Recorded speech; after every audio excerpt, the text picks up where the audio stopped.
আকাশবাণী খবর পড়ছি সুরিতা সাহা। বিশেষ খবর।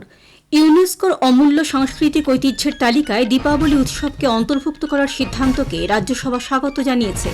সংসদের উচ্চকক্ষে আজও বন্দে মাতরমের সার্ধ শতবর্ষ উপলক্ষে আলোচনা চলছে। কেন্দ্রীয় স্বরাষ্ট্রমন্ত্রী অমিত শাহ বলেছেন, বিরোধীরা নিজেদের ভোট ব্যাংক সুরক্ষিত রাখতে অবৈধ অনুপ্রবেশকারীদের আশ্রয় দিচ্ছে। লোকসভায় নির্বাচনী সংস্কার নিয়ে স্বরাষ্ট্রমন্ত্রীর বক্তব্যের প্রশংসা করেছেন প্রধানমন্ত্রী নরেন্দ্র মোদী। ভোটার তালিকায় বিশেষ নিবিড় সংশোধন SIR এর এনুমারেশন পর্ব আজ শেষ হচ্ছে। রাষ্ট্রপতি দ্রৌপদী মুর্মু আজ দুদিনের মণিপুর সফরে যাচ্ছেন।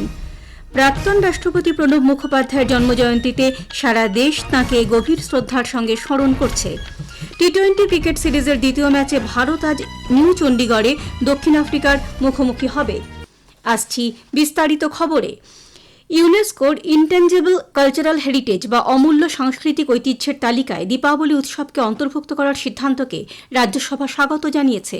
চেয়ারম্যান CP রাধাকৃষ্ণন বলেছেন, এই মুহূর্ত এক জাতীয় গর্বের স্বরূপ। দীপাবলি শুধুমাত্র উৎসব নয়, অন্ধকারকে দূরে সরিয়ে আলোর এবং অজ্ঞতাকে দূর করে জ্ঞানের উৎসব। I am pleased to share a moment of immense pride for our nation. Our festival of lights, Deepavali, has been inscribed on UNESCO's representative list of intangible cultural heritage of humanity. The prestigious recognition announced on the 10th of December 2025 has sparked joy and celebration across our country and among Indians worldwide. উল্লেখ্য, নতুন দিল্লির লালকেল্লায় চলতি 20তম UNESCO আন্তঃসরকারি কমিটির বৈঠকে এই সিদ্ধান্তের কথা ঘোষণা করা হয়েছে। কেন্দ্রীয় স্বরাষ্ট্রমন্ত্রী অমিত শাহ বলেছেন, বিরোধীরা নিজেদের ভোট ব্যাংক সুরক্ষিত রাখতে অবৈধ অনুপ্রবেশকারীদের আশ্রয় দিচ্ছে। লোকসভায় গতকাল নির্বাচনী সংস্কার নিয়ে আলোচনার জবাবি ভাষণে তিনি বলেন, অনুপ্রবেশকারীরা কখনোই নির্ধারণ করতে পারে না যে দেশের প্রধানমন্ত্রী বা মুখ্যমন্ত্রী কে হবেন। সীমান্তে অনুপ্রবেশের প্রসঙ্গ উল্লেখ করে স্বরাষ্ট্রমন্ত্রী বলেন, বাংলাদেশের সঙ্গে 2216 কিলোমিটার সীমান্ত এলাকায় ক্রমাগত অনুপ্রবেশের ঘটনা ঘটছে। তৃণমূল কংগ্রেস ও কংগ্রেসের মতো বিরোধী দলগুলি সেই অনুপ্রবেশকারীদের আশ্রয় দিচ্ছে, কারণ তাদের ভোট ব্যাংক। এ প্রসঙ্গে তিনি পশ্চিমবঙ্গ সরকারের সমালোচনা করে বলেন, তারা জমি না দেওয়ায় আন্তর্জাতিক সীমান্তের 563 কিলোমিটার এলাকায় বেড়া দেওয়া সম্ভব হচ্ছে না। घुसपैठ हो रही है भारत बांग्लादेश की सीमा से। वहां पर कुल 2216 किलोमीटर बॉर्डर है। इसमें से 1653 किलोमीटर बॉर्डर बन चुका और 563 कहां बाकी रही है मालूम है? केवल और केवल एक राज्य बंगाल। और मैं आज कहना चाहता हूं TMC के लोगों को भी, ये राहुल जी के साथ में रहकर घुसपैठिया बचाओ यात्रा बिहार में निकली, साफ हो गए। आप भी घुसपैठियों को बचाओगे तो वहां भारतीय जनता पार्टी का विजय तय। কেন্দ্রীয় স্বরাষ্ট্রমন্ত্রী স্পষ্ট জানান, সরকারের ডিটেক্ট, ডিলিট ও ডিপোর্ট অর্থাৎ চিহ্নিতকরণ বাদ দেওয়া ও অভিবাসনের নীতি অবৈধ অনুপ্রবেশকারীদের কখনোই ভোটার তালিকায় অন্তর্ভুক্ত করতে দেবে না। এই কারণেই ভোটার তালিকায় বিশেষ নিবিড় সংশোধন কর্মসূচি SIR জরুরি বলে দ্ব্যর্থহীন ভাষায় তিনি জানান।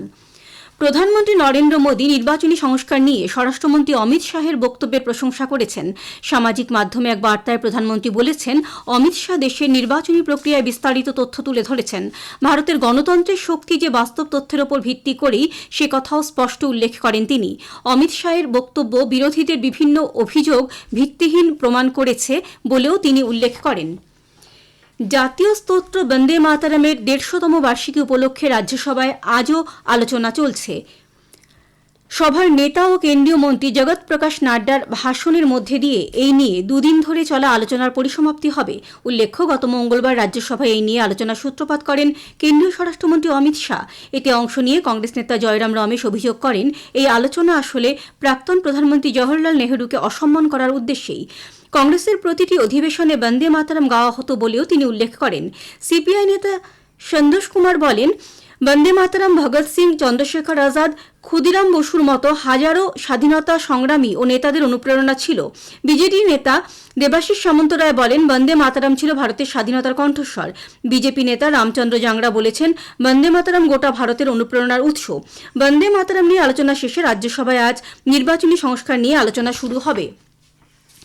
কেন্দ্রীয় সড়ক পরিবহন মন্ত্রী নীতিন গডকরি বলেছেন, পেট্রোলের সঙ্গে 20% হারে ইথানল মেশানোর ফলে দেশে কার্বন ডাই অক্সাইড উদ্গীরণ 736 লক্ষ টন কমানো সম্ভব হয়েছে।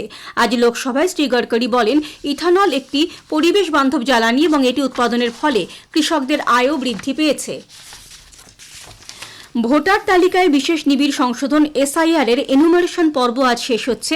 12 থেকে 15 ডিসেম্বর এই 4 দিন তথ্য পুনর্যাচাইয়ের কাজ চলবে। খসড়া ভোটার তালিকা প্রকাশিত হবে 16 ডিসেম্বর।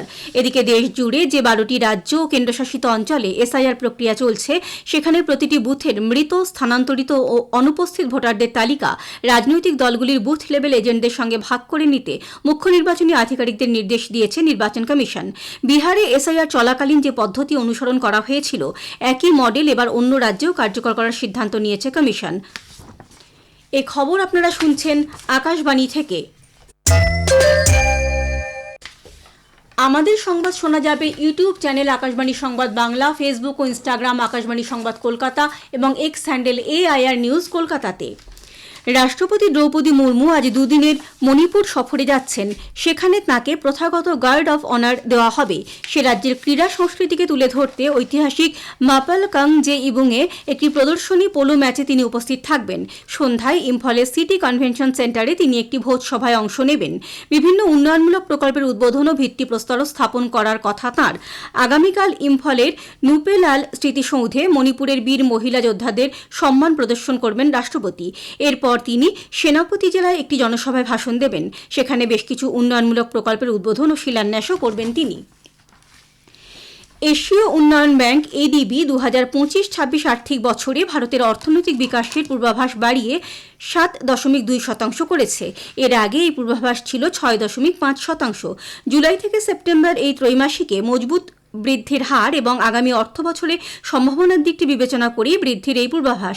তবে 2026-27 আর্থিক বছরের পূর্বাভাস 6.5%তে অপরিবর্তিত রাখা হয়েছে। ADB জানিয়েছে, এশিয়া প্রশান্ত মহাসাগরীয় অঞ্চলের অর্থনীতি এবছর 5.1% বৃদ্ধি পাবে, যা সেপ্টেম্বরে দেওয়া 4.8% পূর্বাভাসের তুলনায় বেশি। কেন্দ্রীয় অর্থমন্ত্রক বলেছে, নাবার্ডের গ্রামীণ অর্থনৈতিক পরিস্থিতি সংক্রান্ত সমীক্ষায় দেশের গ্রামাঞ্চলে ভোগ্যপণ্যের চাহিদা বৃদ্ধি পেয়েছে। মন্ত্রক জানিয়েছে, নাবার্ডের 8ম রাউন্ডের সমীক্ষায় গত বছরের তুলনায় গ্রামাঞ্চলের মানুষের আয় বৃদ্ধি এবং পারিবারিক পরিস্থিতির উন্নয়নের ইঙ্গিত মিলেছে। 80% গ্রামীণ পরিবারে অনেক বেশি ভোগ্যপণ্য ব্যবহার করা হচ্ছে। এছাড়াও গ্রামীণ পরিবারগুলির মাসিক আয়ের 67% বেশি অর্থ ভোগ্যপণ্যের জন্য ব্যবহার করা হচ্ছে। মন্ত্রক বলেছে, বিভিন্ন পণ্যের ওপর GST হার কমানোর ফলে এটি সম্ভব হয়েছে। অসামরিক বিমান চলাচল মহানির্দেশালয় DGCA পরপর উড়ান বাতিল ও দেরিতে চলার প্রেক্ষিতে গুরুগ্রামে ইন্ডিগোর কর্পোরেট অফিসে একটি বিশেষ দল বা ওভারসাইট টিম গঠন করেছে। DGCA এর নির্দেশিকায় জানানো হয়েছে, এর উদ্দেশ্য হল উড়ান বাতিল বা দেরিতে চলার জন্য যাত্রীদের যে কোনো সমস্যা নিরসন করা। 8 সদস্যের এই দলের নেতৃত্বে আছেন deputy chief flight operation inspector captain Vikram Sharma. তারা উড়ান চলাচলের বিভিন্ন গুরুত্বপূর্ণ দিক, যেমন কত সংখ্যক ক্রু সদস্য রয়েছেন, তাদের কতজন কাজে যোগ দিচ্ছেন, সময়ের যথোচিত সদ্ব্যবহার, অপরিকল্পিত ছুটি সহ বিভিন্ন বিষয় খতিয়ে দেখবেন। প্রাক্তন রাষ্ট্রপতি প্রণব মুখোপাধ্যায়ের জন্মজয়ন্তীতে রাষ্ট্রপতি দ্রৌপদী মুর্মু তাঁর প্রতি শ্রদ্ধা নিবেদন করেছেন। আজ রাষ্ট্রপতি ভবনে তাঁর প্রতিকৃতিতে পুষ্পস্তবক দিয়ে তিনি তাঁকে শ্রদ্ধা জানান। প্রধানমন্ত্রী নরেন্দ্র মোদীও প্রাক্তন রাষ্ট্রপতি প্রণব মুখোপাধ্যায়ের জন্মজয়ন্তীতে তাঁর প্রতি শ্রদ্ধা নিবেদন করেছেন। প্রধানমন্ত্রী একটি সোশ্যাল মিডিয়া পোস্টে প্রণব মুখোপাধ্যায়কে একজন রাষ্ট্রনায়ক হিসেবে অভিহিত করেছেন এবং তার পাণ্ডিত্যের জন্য প্রশংসা করেছেন। প্রধানমন্ত্রী বলেন, প্রাক্তন রাষ্ট্রপতি প্রণব মুখোপাধ্যায় দীর্ঘ সময় ধরে জনজীবনে সক্রিয় থেকে দেশের সেবা করেছেন।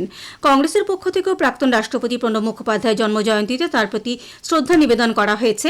1935 সালের 11 ডিসেম্বর প্রণব মুখোপাধ্যায় জন্মগ্রহণ করেন। দেশের ত্রয়োদশ রাষ্ট্রপতি হিসেবে এবং কেন্দ্রীয় মন্ত্রিসভার বহু গুরুত্বপূর্ণ পদে তিনি কাজ করেছেন। টি-20 ক্রিকেট সিরিজের দ্বিতীয় ম্যাচে ভারত আজ দক্ষিণ আফ্রিকার মুখোমুখি হবে। নিউ চণ্ডীগড়ের মুলানপুরের মহারাজা যাদবেন্দ্র সিং আন্তর্জাতিক ক্রিকেট স্টেডিয়ামে খেলা শুরু হবে সন্ধে 7টায়। শেষ করার আগে খবরের বিশেষ কিছু অংশ আরও একবার। ইউনেস্কোর অমূল্য সাংস্কৃতিক ঐতিহ্যের তালিকায় দীপাবলি উৎসবকে অন্তর্ভুক্ত করার সিদ্ধান্তকে রাজ্যসভা স্বাগত জানিয়েছে। সংসদের উচ্চকক্ষে আজও বন্দে মাতরমের 150 উপলক্ষে আলোচনা চলছে। কেন্দ্রীয় স্বরাষ্ট্রমন্ত্রী অমিত শাহ বলেছেন, বিরোধীরা নিজেদের ভোট ব্যাংক সুরক্ষিত রাখতে অবৈধ অনুপ্রবেশকারীদের আশ্রয় দিচ্ছে। রাষ্ট্রপতি দ্রৌপদী মুর্মু আজ দুদিনের মণিপুর সফরে যাচ্ছেন। খবর শেষ হলো, এখন শুনুন স্থানীয় সংবাদ।